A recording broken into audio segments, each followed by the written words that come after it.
That evening, the night market in Chiang Mai felt more unusual than ever.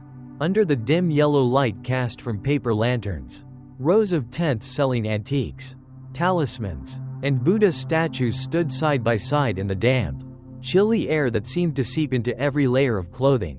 Minh, a Vietnamese tourist, along with 3 other friends on a trip, curiously followed a narrow path leading into an area known as the Dark Market, a place rumored by locals to contain things that shouldn't be brought home. Amid the steady vendor calls and hazy incense smoke, an old Thai woman sat hidden behind a small wooden stall. She said nothing, only stared intently at Minh as he walked past. Her cloudy eyes made him stop in his tracks. For some reason, his feet moved forward. She pulled out a dark wooden box and slowly opened the lid. Inside was a charm sewn with red fabric, with a long hair strand tied in the center. No introductions, no invitations. She simply whispered in broken English, "Love binding charm. Once you bring it back, she will come with you." Minh gave a faint smile, thinking she was telling ghost stories to scare tourists. But one girl in the group chimed in teasingly, "Hey Minh, take it home, maybe a Thai wife will follow you." In a moment of impulse, Minh took out money and paid, as if just buying something different. He didn't know that the moment he accepted the charm, his life had already begun to shift in a different direction. That night, back at the hotel, Minh placed the charm on the table and lay down to rest. In a daze, he heard soft breathing near his ear. He opened his eyes. No one was in the room. The air was still. The AC hummed steadily. He told himself it was just imagination. But when he turned back toward the bed, the window curtain gently swayed. That night, he dreamed. In the dream, he stood in the middle of a vast field, white mist swirling beneath the ground. In front of him was a girl in a long white dress, her hair covering her face. She stood still, unmoving, but he knew clearly she was staring straight at him. As he stepped closer, a sudden whirlwind rose, and from her mouth came a cry full of pain. "Pache, don't leave me." Minh jolted awake, his back drenched in sweat. The clock read 3:08 a.m. He turned on the light and looked around. No one, but when he walked to the table where the charm had been placed, he froze. The charm had come undone, and only the hair strand remained, tightly twisted around the edge of the table, as if someone had held it in the dream. The next morning, he discovered a faint bruise on his neck. It looked like a fingerprint. His roommate thought Minh had bumped into something, but Minh didn't recall hitting anything. From that day on, Minh began to feel something was wrong. In his phone, the group photos looked normal at first, but at night, when reviewing them, behind him, in a space that had been completely empty, appeared the shadow of a girl with long hair. Her head tilted slightly, blurry like mist. Minh began waking up every night at exactly 3 a.m. No alarm, no reminder. Each time, a chill would creep from his feet up to his neck. The mirror in the room always looked foggy even though there was no steam. Once, he clearly saw a handprint on the glass, a small, cold, wet hand as if it had just touched from the other side. One night, while the group was playing cards in the room, the light flickered. 3 knocks came at the door. Minh got up to open, no one there. But draped over the doorknob was a long black strand of hair. He froze, glanced at the clock. Again 3 o'clock. When returning to Vietnam, Minh brought the charm back, intending to throw it away. But even after throwing it away 3 times, it reappeared in his suitcase the next morning, intact, as if it had never left. His friends began having the same dreams. All saw a girl in a white dress whispering in Thai, "He is mine." One member of the group became so terrified, they dropped out of school and cut all contact. As for Minh, each night, the voice calling him grew clearer. And one morning, he woke up to find, next to him on the pillow, a clear imprint of dark red lipstick. The faint scent of burnt hair lingered, and the bruise on his neck had turned black and purple. No one had died, but everyone knew that thing was alive, was waiting, and was slowly taking Minh, piece by piece. Since the night the red lipstick mark appeared on the pillow, Minh had become noticeably withdrawn. His face turned pale, his eyes sunken like someone suffering from chronic insomnia. When friends asked, Min only gave a faint smile, blaming it on the change in weather. But deep down, he knew something was present around him, something that did not belong to this world. The once ordinary rental room now felt unnaturally gloomy. Even though sunlight still streamed through the windows during the day, the feeling of being watched from behind was always there, especially when Min looked into the mirror. Once, while brushing his teeth, he instinctively glanced at the mirror and saw a second face reflected behind him: pale white skin, dark purple lips, hair covering half the face, leaving only one deep black eye staring straight into the glass. Min spun around. No one was there. But on the surface of the mirror, there was still a smear of water, like a hand had just pressed against it. Panicked, he snapped a photo, but the picture showed only himself. In the few rare moments he could sleep, Min started dreaming in fragments.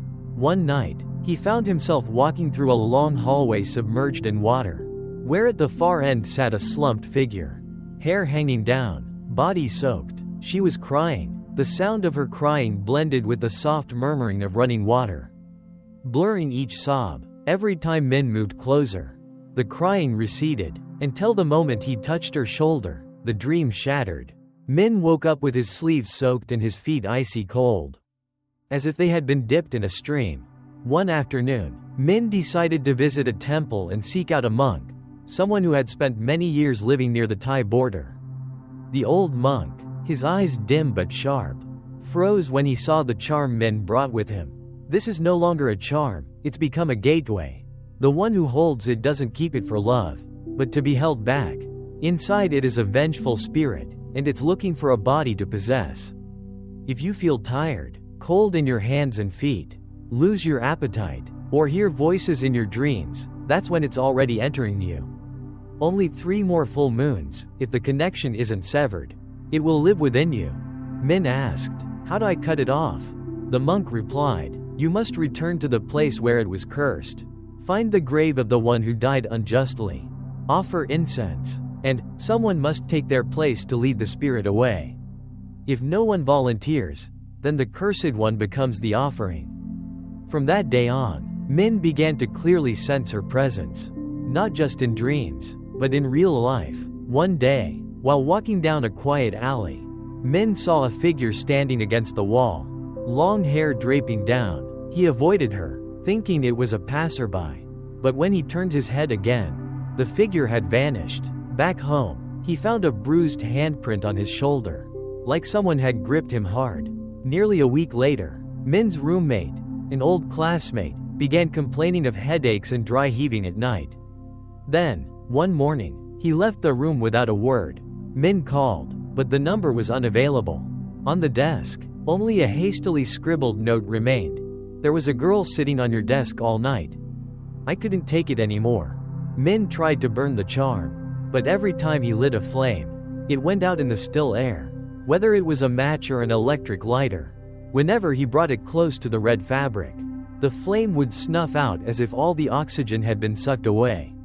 Once, when he dared to use alcohol to ignite it, the flame burst brightly, but at that exact moment, the lights in the room went out. The tightly shut window flew open, and a whisper echoed right next to Min's ear, "Burn me. And you'll die too." Min fell backward onto the floor, his head slamming hard against the tile, blood seeping from his left ear. He was rushed to the emergency room, and no one could explain how he had fallen in a locked room. After that day, Min stayed in the hospital for a few days. The doctors diagnosed him with a mild concussion, but his health was deteriorating abnormally, as if he hadn't slept in months. Every night in the hospital, Min heard crying behind the white curtain. One time, a nurse screamed while changing his IV, saying she saw a girl sitting on the bed next to Min, even though it was empty. The situation spiraled further beyond reason. None of the original friends dared approach Min anymore. One transferred schools, another went back to their hometown, cutting all contact. Min was left alone, in a room now too familiar with the cold scent, the damp smell of hair, and the whispers at 3 in the morning. And then, on a stormy night, as Min sat leaning against the wall to avoid falling asleep, the knocking came. 3 knocks, slow, as if each bone in a finger was tapping the wood. He didn't get up to open it, but the door still creaked open, though no one was outside. In the rain, at the edge of the dim corridor, stood a girl in a drenched white dress, her hair soaking wet, covering her face. Min stood up abruptly, but when he blinked, she was right in front of him, raising an icy hand to his cheek and whispering, "Stop hiding from me, you're already mine." After that night, Min moved out of his old rental room. He didn't inform anyone, silently relocating to a small apartment on the outskirts of the city, where few people passed by. The room was on the 7th floor, with white painted walls, thick soundproof glass doors. Everything seemed to have changed. But resentment isn't as simple as a shadow. Once it's entered, it doesn't need a door to follow. On the first day he moved in, Min felt the air was lighter. His head hurt less, and his hands weren't as cold. He told himself maybe he had just been haunted for too long. That evening, Min took a photo and sent it to his sister far away, wanting to let her know he was okay. The photo was simple, just a work desk, a cup of hot coffee, and the warm glow of a yellow lamp. But not even a minute after sending it, his sister called back immediately. Her voice panicked. "In the picture, behind you, there's a pale white hand. It's touching your neck." Min froze. He turned around. Behind him was only a white wall.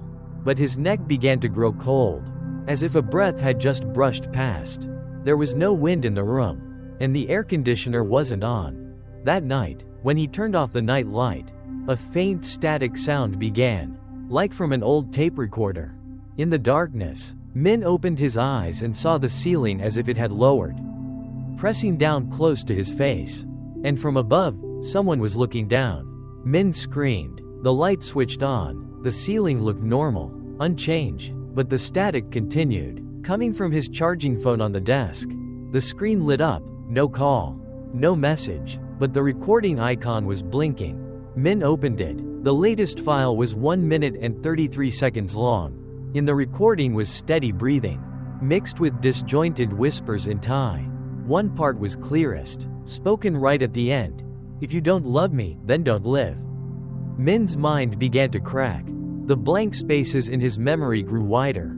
Sometimes, he'd be at home, then hours later find himself standing at the bottom of a staircase in an old building miles away from where he lived. Another time, he was writing an email, only to snap out of it and realize he was holding a bundle of half-burned incense sticks, standing in the middle of District 9 Cemetery. He had never been there, had no idea why he was there, only that his palms were wet and cold, and in his pocket was a scrap of paper hastily written in blood. "Go back to where it began." Min decided to trace the signs. He searched old photos, checked GPS data on each image, and tracked down the night market from that year. But when he returned, the market was now just an overgrown vacant lot, with no sign of talisman stalls or vendors, only a rusted sign with faded Thai lettering. Locals said the market had burned down 2 years ago in a mysterious self-immolation. The victim was an unidentified Thai woman, who died in flames along with dozens of talismans. Her body was incomplete, only a charred wooden box remained by her side.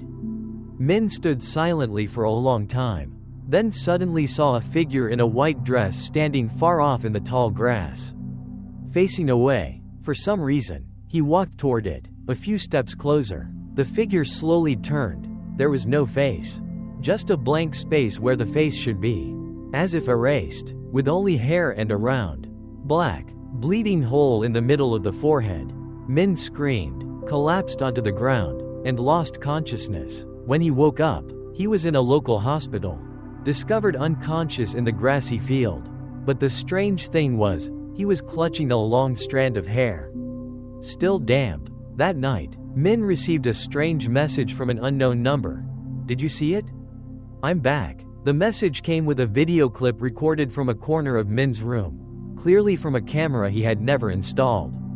In the video, Min was sleeping, and a girl in a white dress was sitting beside him, tilting her head, staring at his face. At the 45-second mark, she turned to look straight into the camera and smiled.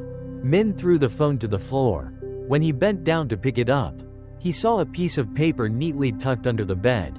On it was a crude drawing of a couple holding hands. And below it was a line written in dried blood. "Love me, or die with me." From that moment on, all of Min's dreams showed only one image, that girl, sitting on the familiar bed, calling his name and gently waving her hand. Every night, he woke up from nightmares. Throat dry, eyes bloodshot, and inside Min, one question began to take shape. If he couldn't escape, should he accept it? And if he did, what would it cost? The 7th floor apartment where Min was staying began to show unusual signs. Even though he had changed the locks twice, the front door was often found slightly open each morning. Even though Min always checked it carefully before bed, the neighbor next door would sometimes casually ask, "Did you have a guest last night? I heard a woman laughing softly, but didn't see anyone come or go." Min remained silent, not daring to admit that he hadn't invited anyone over all night. And in fact, couldn't even sleep. Every time he closed his eyes, he felt like his pillow was damp, cool as if soaked in water, but when he opened them, it was only the faint metallic smell lingering around his head. One morning, while folding his blanket, Min discovered a long dark red streak under the pillow. At first, he thought it was a nosebleed, but the strong fishy scent made his spine shiver. Min's face turned pale when he realized it was menstrual blood. Thin, partially soaked into the fabric of the pillow. He couldn't say a word. Under the morning light shining through the glass window, there was a clear imprint of a small hand on the white curtain. As if someone had been pressing against it all night. He rushed to wash the pillow, wiped away the bloodstain, but couldn't erase the feeling that a woman was still lying beside him every night. That night, Min tried something reckless. He turned on the camera to record continuously while sleeping, placing the phone on the bookshelf. The video lasted nearly 4 hours. Min fast-forwarded through the beginning. Everything was normal. But at 3:11 a.m., the footage blurred for a few seconds and then cleared again. At that time, Min was still asleep, but at the edge of the bed, right at the empty spot beside him, a figure appeared. Not suddenly. It was as if it rose from within the mattress. A girl, her long hair covering her face, hugging her knees, head resting on them. It wasn't until the 7th minute that she slowly lifted her head. No eyes, just 2 deep, black, hollow sockets on her face, with blood oozing from her mouth. And then, as if sensing the gaze, she turned to look directly at the camera. Min threw the phone away, vomiting violently in the bathroom. From that moment on, he no longer dared to record any videos. The atmosphere in the house grew heavier. Min began suffering from constant headaches, and his sleep shortened each night. Sometimes he woke up with bruise marks shaped like fingernails on his arms. Other times with slight cuts on his fingers, dripping blood without explanation. He bought talismans, wind chimes, even hired someone to perform a ritual, but each time that person came, the door wouldn't open, even though the lock was intact. When the person left, the door would swing open again as if it had never been locked. One night, exhausted, Min left the night light on and drifted off. In the hazy space between sleep and wakefulness, he heard someone calling his name, no longer a whisper, but a clear voice, right next to his ear. "Min, open your eyes, look at me." Min opened his eyes. She was lying right next to him, resting her head on Min's arm, her wet hair clinging to her cheek. No shock, no screaming. Min just lay there silently, heart beating unusually slow. She reached her hand to his cheek and whispered, "You're so cold. Let me hold you to warm you up." That hand was ice cold. But Min couldn't move. His body was paralyzed, eyes still open, mouth unable to make a sound. She leaned in, kissed Min on the lips, a kiss that pulled the last breath from his lungs. That night, Min passed out. The next morning, the apartment's security guard knocked on the door after smelling something burning. Min woke up amid the scent of burnt hair, his sheets soaking wet, and a lock of long hair curled under the pillow. The light bulb in the room had blown out, and in the bathroom sink, a red lipstick mark was imprinted on the porcelain. He looked in the mirror. On Min's neck was clearly written, as if in fresh blood, "Love me. Don't hide anymore." The story had now moved beyond just someone being cursed. It had crossed the boundary between the living and the dead. And Min, a living person, was now bound to a soul. Trapped in a cycle of cursed, inescapable love. Since receiving that strange video, Min lived with the feeling that he was no longer himself. During the day, he tried to act normal, working, drinking coffee, going out to blend into the real world. But when night fell, the small 7th-floor apartment was no longer a refuge, but a sealed box, placing him between two worlds, the living and the dead. From that day on, Min didn't dare sleep. He sat in the corner of the room, lights on, listening to music with headphones, writing constantly in his notebook to stay awake. But around 3 a.m., sleep always won. And every time he dozed off, the dream he saw was himself. Min standing in the room, watching himself asleep. Behind him was always that girl, long hair, no face, blood-darkened hand gripping his shoulder. And every time he turned around to see her face, the dream shattered like glass being smashed. One morning, Min noticed the bathroom mirror becoming blurry, not from steam, but from a vertical crack down the center. The mirror didn't break, just stretched and distorted, like a surface of rippling water. When he bent down to wash his face and looked up, his reflection was no longer in the correct position. Min stood to the left, but the mirror showed him on the right. The mirror smiled, but Min didn't. When he reached out to touch the mirror, he clearly saw another hand from the other side reaching back, pale skin, pitch black nails, and freezing cold. That night, Min's phone rang at 2:57 a.m. unknown number. The screen displayed nothing but two characters, Mu De, which means cemetery in Chinese. Min didn't answer, but the phone kept ringing. On the fourth call, he trembled and picked up. On the other end was only a sigh, lasting nearly 10 seconds, then silence. When Min checked the call history, the address showed Wat Mae Kat Noi, Chiang Mai, Thailand. It was the ancient cemetery known for being a site of female spirit bindings during wartime. Min froze, heart pounding wildly. How could his phone receive a signal from a grave thousands of kilometers away? Min grew weaker by the day. His body showed faint scratch marks, like someone lightly clawed him every night. His skin grew rough, sometimes bleeding from his fingertips without cause. One morning, the building's cleaning staff knocked early, saying they heard the sound of running water in Min's room all night. But when Min checked, the faucet was off, the floor was dry, only the sink held a faint layer of red water. Min sought out an old acquaintance, someone who had studied sorcery in Cambodia. The moment he saw Min, he frowned. "You've been spirit called. She's not just following you, she wants to be reborn through you. If this drags on, you won't be you anymore." He pulled out a small item, a half-burnt wooden comb, and told Min to place it under his pillow. "If she brushes her hair tonight, you'll hear the teeth of the comb snap. But under no circumstance should you open your eyes." Min followed the instructions. That night, silence engulfed the room. Around 2:50 a.m., exactly as predicted, there was a faint rustling from the head of the bed. Then came the scraping sound of comb teeth dragging through tangled hair.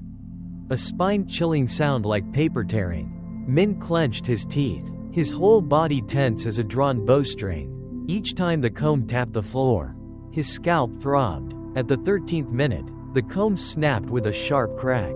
After that, silence. Min didn't open his eyes, but he knew she was sitting there, watching him from very close. The next morning, the comb had broken in half, and on the floor lay a clump of long hair, not Min's.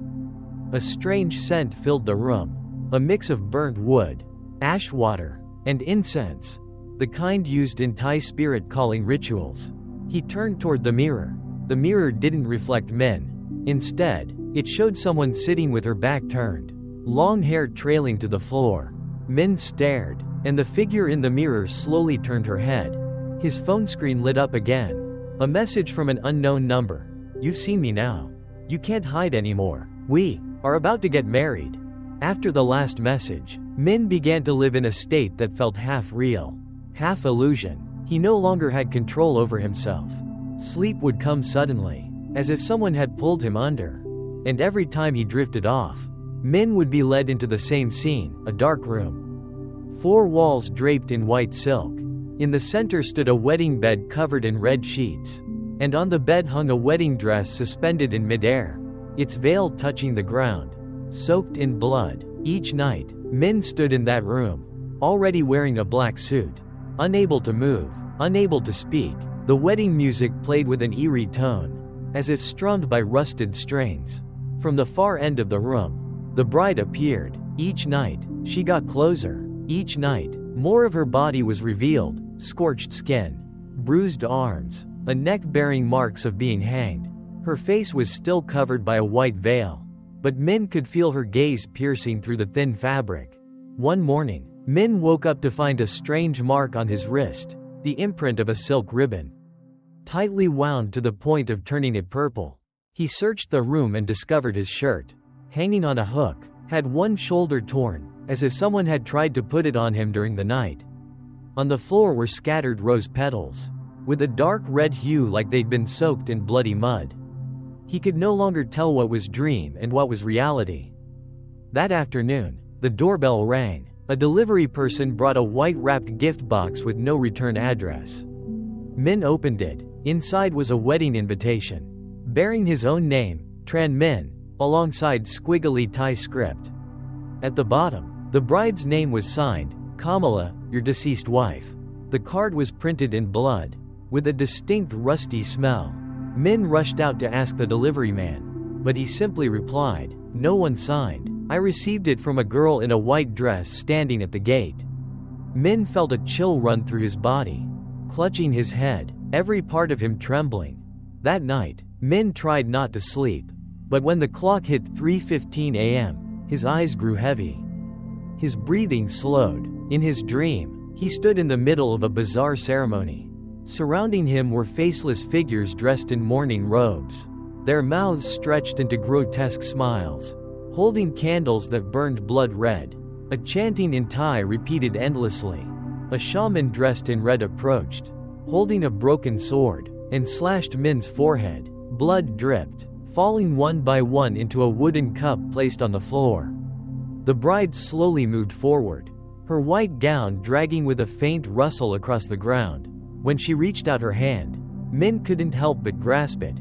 Right then, he jolted awake. The lights in the room flickered on, then immediately went out, and beside Min, the white veil was spread out on the bed. The pillow was soaked with blood. In the mirror, Min no longer saw himself, but a couple holding hands in front of an altar adorned with charred dried leaves shaped like wedding flowers. Min stepped back, heart pounding, but from within the mirror, that shadow, kept smiling, then slowly turned to look straight at the real Min. As he ran out of the room, Min stepped on something soft and squishy. He looked down. A black cat was dead, its belly sliced open, entrails spilling across the floor.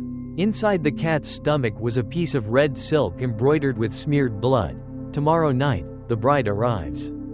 Min screamed and fled the apartment, taking nothing with him. But when he reached the ground floor, he saw the glass door reflect the image of a man in a black suit holding hands with a girl in a white wedding dress walking right behind him, even though the hallway was completely empty. The next episode will be the wedding night, and that night can only end in one of two ways. Either the soul of the living fuses with the corpse, or the living will be taken to the other world, forever. Returning from the ground floor with legs heavy as stone, Min couldn't walk any farther. He stood still before the large glass door, where his reflection clearly showed. Behind him stood the bride in white. Min stared at the hazy movements in the mirror while his trembling hand fumbled for the keycard to open the door. But the card didn't work. The elevator wouldn't open. The hallway lights flickered non-stop. He was trapped. She still stood behind him, not moving forward, not stepping back, but her image grew clearer. The hem of her wedding dress was torn, smeared with mud, blood, and patches of peeling flesh. The metallic stench oozed out like fresh slaughter. Min crawled back to his room, limbs weak. He locked the door, pushed a chair against it as if that could stop a ghost. On the table, the wedding veil from the previous night was neatly folded, placed beside a pair of new wedding rings. Gleaming, he had never bought them. Engraved on the reins, K and M, till the end. He wanted to throw them away but couldn't lift his hand. When he opened the fridge for water, a wedding cake box was already in the cooler. Inside were 2 slices, one with a red candle, the other with a long black hair under the icing. On the box lid, a note read, "Tonight, remember, I'm waiting under the bed." Min didn't eat. He tried not to sleep. But at 1:47 a.m., his eyes began to sting.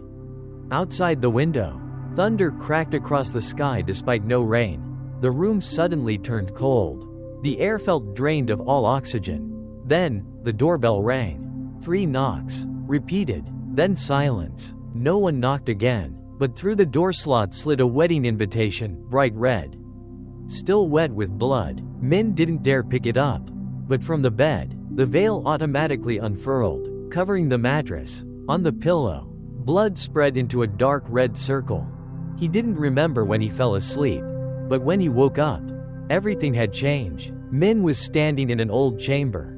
Red tiled floor, walls draped with funeral cloths and old-style Thai wedding flags.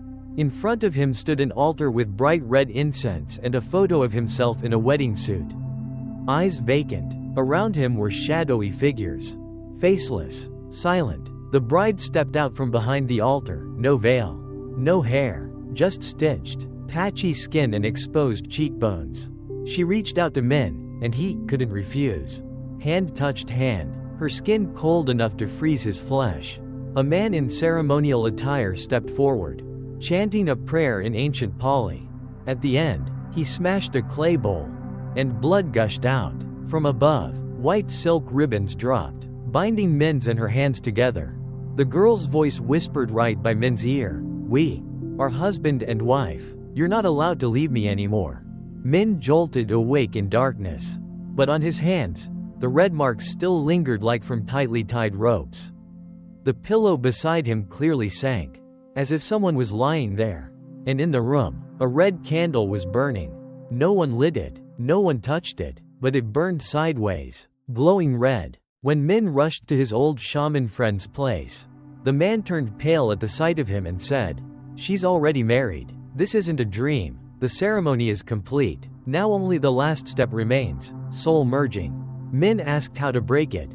The man replied, "You must find her original remains. Unearth the right grave. Summon her spirit under the full moon. But if you're late, she'll fully enter your body." Min grabbed the man's hand, begging for help. They started researching old maps in Chiang Mai, digging through records of young deaths and burned down markets. One name kept appearing, Kamala, a girl betrayed in love who set herself on fire outside the cursed market. Honored by locals with a shrine for her unjust death. Her grave lay behind an abandoned monastery, hastily buried because her body was too charred. The friend looked at Min, voice soft as a whisper. "If she's Kamala, then you're not just someone cursed. You're the one who once promised to marry her, in a past life. This is no longer a simple love spell. It's a blood oath, returning, demanding a wedding that will never end. And the full moon is just 3 days away." The last 3 days before the full moon passed as slowly as months. Min and his shaman friend, Hai, hurriedly flew to Chiang Mai. They headed to the abandoned monastery near Wat Mae Kat Noi, a place that had once burned down. Rain began falling as they arrived. The ground turned into bloody mud, the air thick with mold and ashes. Behind the monastery, the grass grew waist-high, but within the reeds was a circular clearing. Beneath it lay a gray stone slab engraved with ancient Thai script. The words faded, but Hai could read it, "Kamala, the betrayed." Min knelt before the grave, hands trembling as he placed 3 incense sticks already blessed by Hai. Gusts of wind howled, as if trying to erase all sound. When the 3rd incense stick burned halfway down, Hai began the soul-calling ritual. He pulled out an ancient bell, ringing it while chanting in Khmer. Min was instructed to hold a drop of his own blood in his mouth, if Kamala accepted. Something would rise from beneath the grave. The bell rang long, then abruptly fell silent. 1 incense stick snapped in half, the burning tip landing in the mud. The ground beneath Min began to tremble. A thin line of blood seeped up through a crack in the earth. Min froze in place. Hai shouted, "Don't speak. Even if she calls your name, don't answer." Suddenly, behind him, Kamala's voice rang out, no longer distorted like in dreams, but clear, familiar, like a living person. "Min, you came? I've waited so long." Min clenched his teeth, gripping the talisman string tightly, saying nothing, but his heart felt like it was being crushed. The earth cracked open, and a pale hand shot up, its withered fingers grabbing his leg. Hai drew a circle around the grave with Black Dog's blood. Kamala's hand ignited with blue flame and withdrew with a chilling hiss. The wind screamed, as if 100 voices cried out in unison. The gravestone split in two, and from within, a small figure wrapped in red silk floated into the air, the original spirit talisman. Hai yelled, "Min, bite your fingertip. Drip blood onto the heart of the talisman. If you don't sever the bond yourself, she'll reverse it and possess your body." Min hesitated, but when the talisman began to bleed from its eyes, he bit down hard, blood spurting bright red, just as the blood hit the figure. It lit up, then gave a soft pop like the moon cracking. A plume of black smoke shot into the sky and vanished. Everything fell silent. The wind stopped, the rain ceased, but suddenly, Hai collapsed. His back had been clawed open, blood gushing out. Reflected in his eyes was Kamala standing behind Min, eyes hollow, hair hanging loose, and blood dripping from her mouth. Min turned around, no one was there. But from beneath his collar, a cold trickle of blood ran down his spine, as if someone had just kissed the back of his neck. Hai forced himself up. "It's not over. She hasn't left. She's not just a talisman spirit. She's a Vong Nguyen, nourished by a vow from a past life." Min screamed, asking what to do. Hai pulled out a broken bronze mirror, handing it to Min. "There's only one way, make her face herself. If she still has humanity, she'll shed a tear. If not, the mirror will shatter and take you with it." Min stared into the mirror. At first, he saw only himself. Then, slowly, Kamala's face replaced his, half hauntingly beautiful, the other half charred bone. She looked at Min, lips moving. Why did you promise and leave me?" The mirror began to crack. Min's eyes filled with tears. "I don't remember, but if I truly made that promise, forgive me. Please, let go." The mirror shattered, but it didn't pull Min with it. Instead, a white mist rose, twisting into the shape of a girl walking away, vanishing into the breeze. The ground sealed itself. The grave fell still. Hai, panting and bleeding, nodded. "She just forgave you." But before leaving, Min turned back and saw that on the remaining half of the gravestone, someone had etched a fresh line in blood. When people love, their vow lives longer than their lifetime.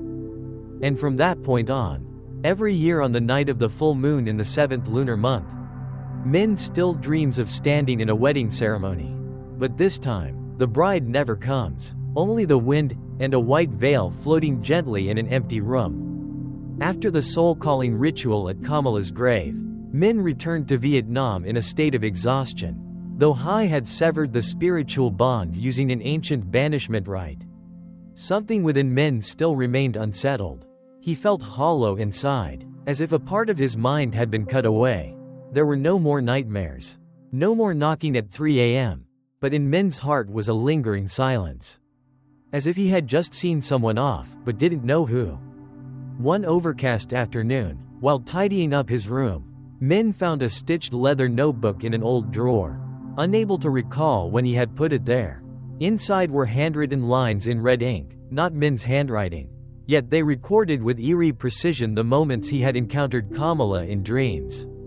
There were even snippets of conversation, detailed enough to chill the spine. The final page contained only one sentence: "You will still remember me, even if we no longer meet in this life." Min closed the notebook. His hand was coated in a fine dust, like ashes. That evening, the power went out. Min used his phone flashlight to check around the room. When he shined it on the bathroom mirror, he clearly saw a small wooden door reflected in the corner of the wall, but in reality, that wall was solid concrete. He turned the light off, then on again. The door was still there, only in the mirror. Min's hand grew cold as he touched the mirror's surface. And at that exact moment, Kamala's voice echoed in his ears, soft but clear. Do you remember? The place where we first made our promise is behind this door. He tried banging on the wall, inspecting every crack, but there was nothing. No door, no trace. But in the mirror, the door remained, sometimes open, sometimes closed, as if someone on the other side was waiting to be called. Min brought the notebook to Hai. The shaman flipped through a few pages and turned pale. This is a memory reversal talisman. She's not still attached to you. You're the one turning back. Opening the path to find her. The bond was broken, but the vow remains. Min asked what would happen if he opened the door in the mirror. Hai fell silent, then replied, "You will no longer be on this side. You'll have to step across, to the place where all promises are kept, forever." Min stayed up many nights after that. Deep in thought, he no longer saw Kamala. There was no more blood, no more talismans, no more scent of burnt hair. But the mirror changed each day. The door in the reflection became clearer, with an aged wooden frame, a brass handle engraved with a wilted lotus symbol. One day, Min tried placing his hand on the mirror, and felt wood grain. He jerked his hand back, heart pounding wildly. At that moment, his phone lit up on the table. No incoming call, no strange number, just one message on the screen, written in Thai. "If you open it, I will never leave again." The following full moon night, Min stayed awake.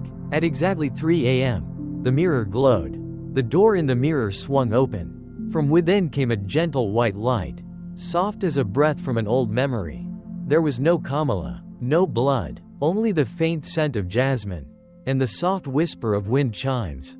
Min stood there, hand trembling, eyes blurred. In that moment, he saw himself, not the present him, but a young man in a white shirt, smiling, kneeling to give a ring to a Thai girl in a simple dress. The two were standing at the very market from long ago. A vow in the wind. If there is a next life, I will still find you. Min stood still. The door in the mirror slowly closed. This time, he didn't stop it. He let it shut completely. And for many years after that, the mirror never again reflected anything but Min's own face, calm, peaceful, and brave enough to remember without pain. This story may have ended with Min, but there's no certainty that somewhere, in another lifetime, Kamala won't seek out someone who once promised to love her with an entire soul. Because once a spirit is bound by the heart, what remains is never just memory. 2 years after the night Min closed the mirror door, his life slowly returned to normal. Min moved to a new home, changed jobs, and rarely spoke of what had happened. His shaman friend, Hai, now ran a small incense shop on the outskirts of town, occasionally sending Min fragrant sticks with a reminder, "As long as you keep your promise, she won't return." Min remembered, but the memory no longer haunted him. It was a quiet sadness, like a healed burn. Then one late winter night, while sorting through old books, Min discovered a small parcel with no sender's name. Inside was a thin notebook with a black velvet cover. The first page was handwritten in Vietnamese, the strokes fine as sewing thread. These are the stories of people who have dreamed of Kamala, even though they've never known her. Min was shaken. Inside were short entries, each in a different voice, from a girl in Da Nang, a man in Hai Phong, even a high school boy in Gia Lai. All recounted dreams of a woman in a white dress, holding a ring, asking the same question. "Do you remember the promise?" Min flipped to the last page. There was a hand-drawn map, a layout of the Western burial ground in Chiang Mai. But what made his hands tremble was the note beneath it. There isn't just one Kamala. She was the first, but not the last. Min immediately called Hai, but the number was no longer in service. He went to the incense shop. Inside was dusty, the sign broken. Locals said Hai had closed the shop nearly a year ago, after a strange woman came by, left a box of ashes, and disappeared. Inside the box were a handful of gray soil and a scorched wooden comb. That night, Min dreamed of Hai standing in a forest, clothes torn, face bloodied. He pointed toward the shadows behind him. "Min, you have to stop it." The original talisman is still intact. Someone is trying to summon the one who no longer has a name. Minh jolted awake, heart pounding like a drum. He rushed to open the map in the notebook. On it, the path led to an empty patch of land near the old monastery, a place never excavated. For reasons he couldn't explain, Minh immediately booked a flight back to Thailand. It wasn't fear driving him, but duty, as if someone was still waiting for release. He went alone. When he arrived, it was already dark. Wind rustled through banana groves, the leaves whispering. Minh followed the map to a flat plot of land, where only a blank stone marker stood, no name, no date, no photo. A long crack ran through the stone, as if it had been slashed. Minh pulled out 3 incense sticks, placed them in the ground, and lit them with trembling hands. There was no wind, but the flame wouldn't catch. From beneath the earth, cold air rose. No rain fell, yet everything was soaked. A soft laugh rang out behind Minh, a woman's voice. But not Kamala's. Colder, lighter, but sharp to the bone. Minh turned around, no one there. But on the stone, a new message appeared in fresh blood. When one is sent off, another must take their place. Minh tried to run, but his feet were stuck in the mud. From the ground, pale hands began to rise, none of them the same. All reaching, grasping at his legs. Minh's vision blurred. In his daze, he heard someone whisper, "Kamala is gone." But the first who was cursed still remains. And so the circle had not closed. Minh thought he had escaped. But in truth, he had only gone halfway. Because love spells don't end with death. They end when the last person who accepts the vow understands exactly what they've agreed to. Minh didn't return directly to Vietnam after the night at the nameless gravestone. He rented a temporary room in a small alley on the outskirts of Chiang Mai, where people still worship tree spirits and tell ghost stories by oil lamp. For many nights, Minh pored over the old notebook, searching for clues about the first one cursed, the figure behind all the cycles of vengeance and binding. But there was no name, only one symbol repeated at the bottom corner of every page, an eye stitched shut with red thread. Minh sought out an elderly monk living near the Thai-Myanmar border, known for breaking love curses since wartime. The moment he saw the symbol, the monk took a step back, face pale. That's the mark of May Nak K, the Grey Mother. No one knows her real name. The first to be bound by an ancient love ritual. Legend says those who love her have their souls locked inside their own flesh if they ever try to leave. She doesn't appear in form, but borrows the bodies of the betrayed to continue living. Minh shivered. Then, Kamala was one of those bodies? The monk nodded. She's a branch, not the root. On his way back, Minh passed an abandoned house. He stopped, not knowing why. The wooden gate creaked with a soft moan as the wind pushed it open. Minh stepped inside. The house was small, covered in dust, but on the altar sat an old photograph of Kamala. But beside her was an older woman, eyes locked onto the camera, as if staring at Minh through time. Below the photo were words in ancient Thai, the only daughter of May Nak K. Minh's heart pounded. He turned to leave, but behind him came the shuffle of footsteps. He turned around, no one. But the photo had fallen to the floor. Glass shattered, and within the shards lay a small slip of paper. When one is sent off, another must take their place. That is the rule.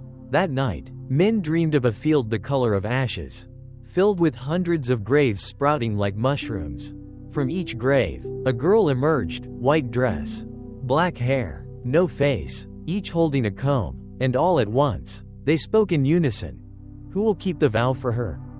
One stepped forward, slowly, lifting a hand to her face. Piece by piece, her face was reconstructed with parts of other faces. Eyes from Kamala, a mouth from someone Minh had never seen. But the voice was his own. Minh awoke with a start, standing in front of a mirror, unsure when he had left his bed. Around his neck was a fresh stitch, sewn with red thread. The mirror reflected a face, no longer Minh's. A stranger's face, but the eyes, those eyes were unmistakable. The phone rang, no number, a familiar female voice, but deeper, more distant. You are the only one who survived 7 vows. You are the new vessel. All I need is for you to say, yes, and everything will return. Wind howled through the room though the windows were shut. White petals fell from the ceiling like snow. The wall opposite the mirror cracked open, behind it, a vast darkness, a spiral staircase leading down. Deep within, the sound of combs brushing hair, soft weeping, and a heartbeat that wasn't Min's. He stood there, gripping the talisman once used to sever Kamala. But this time, the talisman turned to ash with a single blink. That door wasn't for escape. It was for returning. No one called Min's name anymore. Because from this moment on, he was no longer himself. A new vow was beginning. Min was no longer sure who he was. After the talisman burned to ash, he began to see strange fragments of memory in his mind. Not dreams, actual flashes from another life. The life of a Thai man over 100 years ago. Named Aran. Aran loved May Nak K, the first woman ever cursed. And also the first to immolate herself to seal a blood-bound vow. But Aran never married her. On their wedding day, he ran away, leaving May Nak to die in the fire. Before she perished, she cursed him. Whoever bears Aran's face will live the rest of my life. Min now didn't just remember. He felt pain in places that had never been injured. He found himself breathless whenever he passed a mirror, because the reflection showed Aran. Not Min. A long scar began to appear on his left wrist, growing clearer each day. It was the same wound Aran once carved to write a blood letter to May Nak. Min tried to leave Chiang Mai, but at the airport, when presenting his passport, the facial recognition system failed to verify him. The officer checked him carefully and asked, "Have you had cosmetic surgery recently? Your face doesn't match the photo." Min pressed his lips together. He hadn't had any surgery. But the face in the photo was no longer the face he saw in the mirror each morning. That evening, back at his room, Min found the bathroom mirror shattered into 3 pieces. Each shard reflected a different scene. A little boy crying in the arms of a woman in brown, a young man kneeling in a burning field, and a man's arm limp on the floor. Blood soaking a wedding cloth. A voice came from the mirror. 3 tones layered as one. "You are not Min. You are a returned memory. And I am the one never forgotten." Min began to lose track of time. He'd go out to buy something. But upon returning, the sun was gone, and the clock had leapt forward by 3 hours. His phone no longer recognized his fingerprint. His banking app demanded facial verification, only to return error after error. Text messages changed into Thai, even though his phone remained in Vietnamese. Min was no longer Min. All that remained were memories, and a body slowly being borrowed. One day, while napping in his room, he dreamt of himself wearing ancient clothes, kneeling before an altar veiled in white silk. A hand reached from behind the curtain, a woman's hand, but with long, black, claw-like nails. It stroked Min's hair. A soft voice whispered, "You've returned. I've waited across 8 lifetimes." Min jolted upright. The room was still dark, light filtering in through the door. But on the table, a new slip of paper had been placed. Day 9. Body begins assimilation. Day 13. Old soul fades. No one had written it, yet the handwriting was Min's own. He decided to visit an ancient forest temple, where the mirror of true reflection was rumored to exist. It was said that whoever stood before it, if they were not truly themselves, would see nothing. When Min arrived, the head monk was already waiting. He said nothing, only led Min to the mirror room. Min stood in silence. The large mirror was coated in dust. When he wiped it clean, no reflection appeared, only a void, pitch black. No Min, no Aran, just a stream of white smoke curling around the mirror frame. The monk clasped his hands behind his back and softly said, "You're fading. But if there's still one thing left unchanged, your choice, then there's still a way back." Min asked, "What must I do?" The monk replied, "Choose. Either step through, become Aran fully, or turn away, and forget forever. But remember, if you turn back, never look again, because the one in the mirror is waiting for your gaze to come out." Min stepped back from the mirror. His heart raced wildly. The glass cracked slightly. A face began to push through. Smoky but grinning wide. Min turned away. leaving the room, but the moment he closed the door, a familiar voice slipped through the crack. Just like 1,000 nights before. Min, are you really leaving me? Min's hand froze. And at that exact moment, the mirror shattered. But no one was left standing in front of it to know who was the last one reflected. After the night the mirror shattered in the old temple, Min didn't wake up in his rented room. When he opened his eyes, he was surrounded by walls of brown clay, flickering oil lamps, and chants in an ancient Thai dialect. No phone, no papers, no one called the name Min. Everyone called him Aran. He stepped outside the clay house to find a small village nestled on the mountainside. The villagers wore clothes from a century ago. No cars, no signals. A young boy ran past, waving, "Brother Aran, I found the cat that Sister Kamala liked." Min froze. He stepped backward, looking up at the sky, hoping for some sign that this was all an illusion. But the sky was gray, no moon, no stars. He wandered the village all day, but everyone called him by the same name. They told stories. Aran had just returned from the mountains after years away. Kamala, his betrothed, had waited for him, lighting a lamp every night. But she had died 3 days ago. No illness, no accident. She simply stopped breathing. That evening, when Min, or Aran, returned to the clay house, he found an old notebook hidden beneath the floor. The leather cover was moldy. Inside was unfamiliar handwriting, but written left-handed, identical to Min's own script. The first lines read, "If you're reading this, it means you've stepped through. The last chance is gone. I am Min, and I used to be you." Min's heart stopped. Part of his memory cracked open, revealing another layer beneath. He remembered a fragment of a long-forgotten dream, the day Kamala died. The hand that rested on her chest and vowed eternal love was Aran's. And now, Min had become the vessel through which Aran could return to complete his unfinished vow. In the village mirror, Min saw his face slowly change each night. First, the eyes, sunken, darker. Then the voice, no longer familiar, deeper, tinged with ancient Thai. On the third night, he looked into the mirror and saw Aran, not a reflection, but the real Aran standing inside, smiling. "I'm back. You were just the bridge." As Aran spoke, Min felt himself pulled into a black void. When he opened his eyes, he was standing in a wedding ceremony. Kamala wore a red dress, no longer a spirit, but alive, glowing, her eyes sparkling. Aran, Min, knelt and slipped a ring on her finger. No one else around, just the two of them. One room, and a red lantern dripping blood. The wedding scene faded. Min woke back in his own body. But something had changed. His left hand could no longer move. In the mirror, the left hand acted independently, lifting on its own, writing with red ink, "I'm sorry I left you. But this time, I'll stay." And right then, from Min's wrist, black smoke poured like dying fire. The mirror shattered. Min's face split in two, one side still him, the other now Aran. Two voices echoed, the living, the dead, one form, one vow. If not husband and wife, then blood and ruin. Outside the window, hundreds of sky lanterns rose. Each bore the names Kamala and Aran.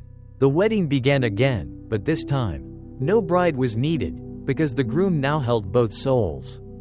After the silent ghost wedding night, Min's body no longer responded to his will. Each hand movement, every step, even the reflection in the mirror, felt foreign, like someone else was living the rest of life in his place. Every morning, Min had to test his voice, ask himself simple questions to know whether he was still there, or if Aran had fully taken over. He began losing control of his memory. When trying to recall the day before, Min's mind only replayed images from 100 years ago, dusty red roads, village drums, Kamala sitting under an old banyan tree, embroidering her wedding cloth. Memory fragments felt rewritten, drifting gradually toward Aran. The last person Min sought was a blind monk who lived deep in a cave on the Thai-Lao border, a place known as the 13th Gate, the only place rumored to split souls and preserve the part not yet merged. When Min stepped into the cave, the monk asked only one question: "Who are you?" Right now, Min couldn't answer. The monk said the soul-splitting ritual could only be performed once. And the price was high. One half of the real person would never return. Only the original or the new could remain, never both. Choose wrong, and the soul would shatter, dragged into the in-between, where one is neither alive nor dead. The ritual began at the sacred hour. With the half-faced moon overhead, Minh lay inside a circle of snake ash, surrounded by 8 blades driven deep into the ground. The monk chanted, holding an ivory sickle, used to sever souls possessed by the dead. As the chant neared its end, Minh's body shook violently. His left eye turned pitch black, while his right retained its human clarity. 2 voices came from Minh's mouth, merged into one. I am Minh. I am Aran. I am both. His body convulsed, hands clawing at his chest, trying to tear something that was pulling into his heart. In a flash, a scream ripped from his throat like his soul tearing in two. Then he collapsed. The flames in the cave died. Total darkness fell. Moments later, Minh opened his eyes, but he didn't know who he was. No name, no age, no memory of how he got there. Only a strange sensation, an ache in his chest, and a whisper echoing in his mind, I won't go anywhere. Because you chose to stay. The monk sat still for a long time, then slowly stood, blind eyes turned toward Minh. You kept Aran. Minh asked. Then what about me? The monk replied, you're no longer you. But you're not entirely him either. You are something new, one who carries 2 souls, and will live with the vow of both. Outside the cave, the wind rose, the forest canopy moaned with a deep, aching sound, and in that wind, a woman's voice whispered, so we are no longer apart at last. From that day on, people whispered about a man who occasionally appeared at ancient temples deep in the forest, standing silently before statues of goddess spirits, never speaking, but with eyes filled with both love and sorrow. And on moonlit nights, people claimed they saw his shadow walking beside a woman in a wedding dress, holding a veil that covered her face, though when they looked again, he stood alone, before a broken mirror, holding a ring, crying without sound. Many years passed since the night of merging, and the man who wore Minh's face, with Aran's eyes, and a heart that held 2 streams of memory, no longer appeared among crowds. He lived quietly in a small house near the Thai-Myanmar border, where an ancient banyan tree gripped the soil as if unwilling to let go of the past. Locals called him, the man without a name, for whenever they asked, he only smiled and said nothing. Every year, on the full moon of the 7th month in the Thai lunar calendar, he was seen hanging a strip of white wedding cloth on the banyan, lighting 3 sticks of incense, and standing through the night in silence. No one understood, but some claimed to hear a woman's soft laughter passing by at midnight. They said it might be Kamala, or May Nak K, or some lingering spirit not yet freed. But he knew, it was no longer fear, only a promise kept. In his final year, that man began to write, not to retell, but to remember. He wrote line by line, in both Vietnamese and Thai. I failed to keep my promise in that life. But in this one, I never left. He wrote until the last page, then set the notebook ablaze. It did not turn to ash, but into white smoke, wrapping around him like a wedding veil.